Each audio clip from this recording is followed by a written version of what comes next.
আমরা যারা বিদেশে থাকি, যারা ফ্রি ভিসা থাকি, তারা কেন 5-6 বছর কোনো কিছু করতে পারে না, ওইটা আপনারা জানেন? আপনার মূলত কারণ হচ্ছে যারা দুবাইয়ের কথা বলতেছে আমি, যারা দুবাইতে ফ্রি ভিসা আছে, দুবাই কিন্তু হচ্ছে ফ্রি ভিসা 2 বছর পর পর কিন্তু রেনও করা লাগে। আর ফ্রি ভিসা কিন্তু রেনও করতে কিন্তু অনেক টাকা খরচ লাগে, যেটা আপনার বাংলা টাকা 2.5 থেকে 3 লক্ষ টাকা কিন্তু 2 বছর পর পর কিন্তু ভিসা রেনও করার জন্য প্রয়োজন হয়। যদি ফ্রি ভিসাগুলো যদি না দিতে হতো, যদি কোম্পানিতে যদি ভিসা দিতে হতো, তাহলে কিন্তু আপনার 2 বছর পর পর রেনও করতে কিন্তু 1 টাকাও লাগতো না, কোম্পানি আপনাকে ফ্রিভাবে ভিসা রেনও করে দিত।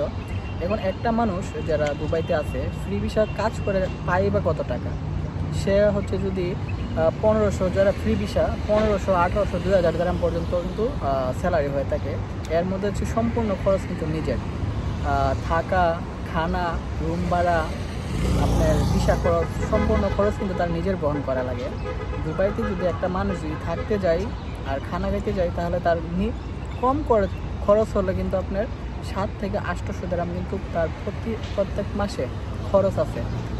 যদি সে যদি 2000 টাকা যদি স্যালারি যদি পায়, 800 টাকা যদি তার খানা থাকা খরচ যদি জায়গা, আর তার থাকে 1200 দিরহাম। আর 1200 দিরহাম যদি, যেটা বাংলা টাকা সে প্রায় 40,000 টাকার মতন।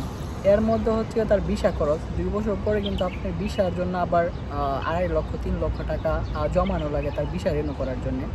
তো যারা হয়তো অনেকে রেন করে বা যে হাওলাত করে, ধার নিয়ে কিন্তু ভিসা করে, দেখা গেছে তার ধারগুলা পরিশোধ করতে করতে কিন্তু তার 2 বছর চলে যায়। আবার যখন 2 বছর হয়, আবার সে রেন করে কিন্তু আবার ভিসা রেনু করে।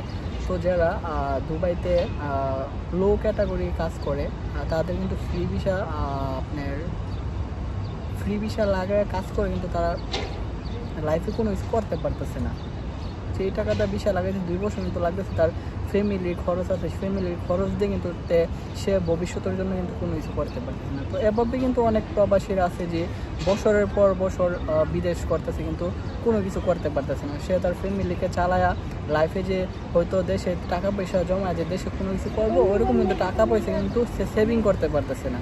তো যারা ভাবতেছেন যে দুবাই আসবেন, ফ্রি ভিসা করবেন, তো এইসব বিষয়গুলো আপনার চিন্তা ভাবনা করবেন, করে তারপর কিন্তু আসবেন। আপনি এত টাকা পয়সা খরচ করে আসবেন, আবার 2 বছর পর যে আবার এত টাকা দিয়ে ভিসা দিয়ে রেনু করে, তো কোনো লাভ নেই, ফায়দা নাই। আপনি এত বছর, 8 বছর 10 বছর বিদেশ করে আপনি কোনো কিছু করতে পারবেন না।